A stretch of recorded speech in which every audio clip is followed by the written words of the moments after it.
पितृपक्ष की कहानी। पितृपक्ष की पुरानी कथा के अनुसार जोगे तथा मोगे दो भाई थे। दोनों अलग अलग रहते थे। जोगे धनी था और भोगे निर्धन। दोनों में परस्पर बड़ा प्रेम था।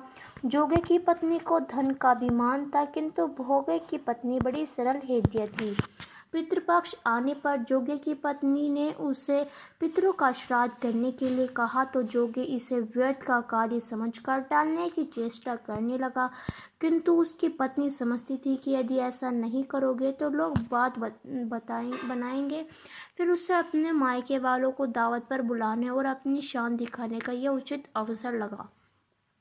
अतः वह बोली, आप शायद मेरी परेशानी की वजह से ऐसा कह रहे हैं, किंतु इसमें मुझे कोई परेशानी नहीं होगी।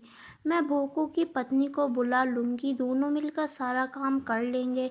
फिर उसने जोगों को अपने पीहर न्योता देने के लिए भेज दिया। दूसरे दिन उसके बुलाने पर भोगों की पत्नी सुबह सवेरे आकर काम में जुट गई।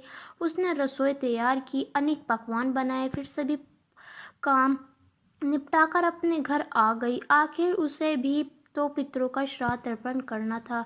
इस अवसर पर ना जोगों की पत्नी ने उसे रोका, वह रुकी। शीघ्र ही दोपहर हो गई। पितर भूमि पर उतरे।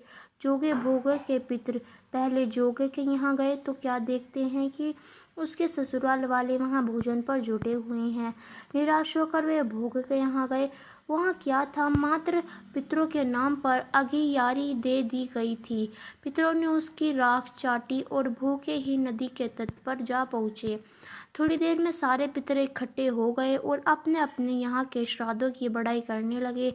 जोगों भोगों के पितरों ने भी अपनी आप बीती सुनाई।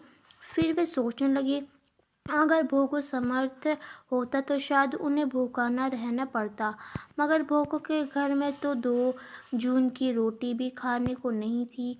यह सब सोचकर उन्हें भोगों पर दया आ गई। अचानक वे नाच नाच कर गाने लगे, भोगों के घर धन हो जाए, भोगों के घर धन हो जाए। सांझ होने को आई। भोगों के बच्चों को कुछ भी खाने को नहीं मिला था।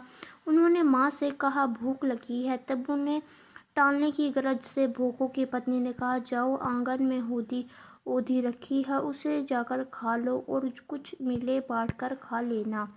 बच्चे वहाँ पहुँचे तो क्या देखते हैं कि होदी मुहूर्त से भरी पड़ी है। वे दौड़े दौड़े माँ के पास पहुँचे और उसे सारी बात बताई।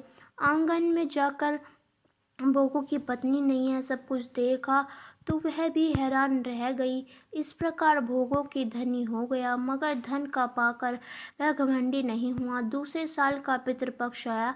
श्राद्ध के दिन भोगों की स्त्री ने 56 प्रकार के व्यंजन बनाए।